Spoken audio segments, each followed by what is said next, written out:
Le diabète est un trouble de l'assimilation, de l'utilisation et du stockage des sucres apportés par l'alimentation. Cela se traduit par un taux de glucose dans le sang, encore appelé glycémie élevée. On parle d'hyperglycémie.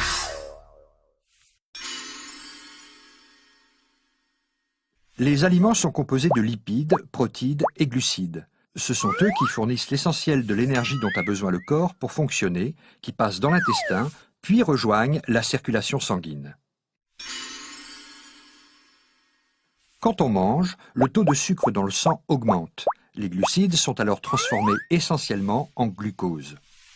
Le pancréas détecte l'augmentation de la glycémie. Les cellules bêta de celui-ci, regroupées en amas, appelées îlots de Langerhans, secrètent de l'insuline. Celle-ci permet au glucose de pénétrer dans les cellules des muscles, des tissus adipeux, ainsi que dans le foie, où il va pouvoir être transformé et stocké. Ainsi, la glycémie peut augmenter légèrement, puis revenir à un taux normal, et le glucose être converti en réserve et en énergie. Chez les personnes atteintes de diabète, ce système ne fonctionne pas. Par un dosage de la glycémie pratiquée en laboratoire. Un diabète est avéré lorsque la glycémie à jeun est égale ou supérieure à 1,26 g par litre, à 2 reprises, ou à n'importe quel moment de la journée, égale ou supérieure à 2 g par litre.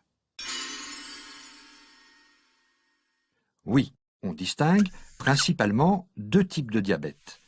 Le diabète de type 1, qui touche 10% des diabétiques, le diabète de type 2, qui en touche 85%, les autres types de diabète concernent les 5% restants.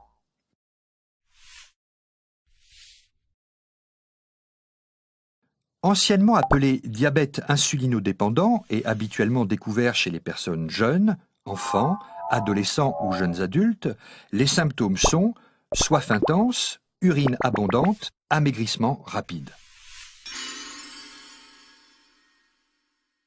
L'organisme ne reconnaît plus les cellules bêta du pancréas et les détruit. On dit que le diabète de type 1 est une maladie auto-immune. Le glucose ne pouvant entrer dans les cellules retourne dans le sang. Le taux de glucose dans celui-ci s'élève. On ignore pourquoi cette destruction des îlots de Langerhans se produit chez certains et pas chez d'autres. Il existe une prédisposition génétique, mais les autres causes sont mal connues. L'environnement pourrait avoir également un rôle.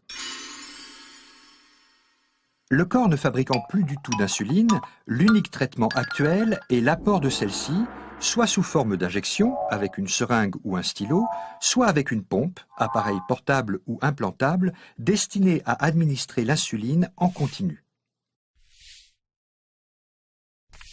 Ce diabète apparaît généralement chez les personnes de plus de 40 ans. Cependant, les premiers cas d'adolescents et de jeunes adultes touchés apparaissent en France. Le surpoids, l'obésité et le manque d'activité physique en sont la cause chez les personnes génétiquement prédisposées. Sournois et indolore, le développement du diabète de type 2 peut passer longtemps inaperçu. On estime qu'il s'écoule en moyenne 5 à 10 ans entre l'apparition des premières hyperglycémies et le diagnostic. Dans ce diabète, autrefois appelé non insulinodépendant, le processus est différent de celui du type 1. Deux anomalies sont responsables de l'hyperglycémie. Soit le pancréas fabrique toujours de l'insuline, mais pas assez par rapport à la glycémie, c'est l'insulinopénie, soit l'insuline agit mal et on parle d'insulinorésistance. Elle ne peut plus réguler la glycémie et cette résistance épuise progressivement le pancréas qui finit par ne plus assurer une production suffisante.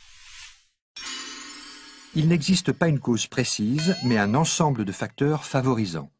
Une origine génétique, des antécédents de diabète du même type sont souvent présents dans la famille, des facteurs environnementaux, une alimentation déséquilibrée, un manque d'activité physique responsable du surpoids. Il est traité dans un premier temps par des mesures hygiéno-diététiques, c'est-à-dire une alimentation équilibrée et de l'activité physique. Puis on a rapidement recours à des traitements antidiabétiques oraux ou injectables. Leur efficacité n'est optimale que s'ils sont associés à une alimentation équilibrée et à une activité physique régulière. Le diabète de type 2 est une maladie évolutive. Après l'augmentation progressive des antidiabétiques, des injections d'insuline seront proposées aux patients lorsque la carence en insuline sera trop importante. Le but du traitement dans les deux diabètes est de normaliser la glycémie. Les hyperglycémies répétées et prolongées entraînent à long terme une altération des nerfs et des vaisseaux sanguins présents dans tout le corps. Ce sont les complications du diabète, qui peuvent se traduire par une cécité, des atteintes des pieds pouvant conduire à des amputations, des infarctus et des accidents vasculaires cérébraux, des troubles de l'érection ou une insuffisance rénale. Malgré la recherche médicale qui avance tous les jours, le diabète reste une maladie qui se soigne très bien, mais qui ne guérit pas. Il faut donc toute sa vie se surveiller, garder de bonnes habitudes alimentaires et une activité physique, prendre régulièrement ses médicaments. Un diabétique peut donc être un malade en bonne santé. Oui à la qualité de vie.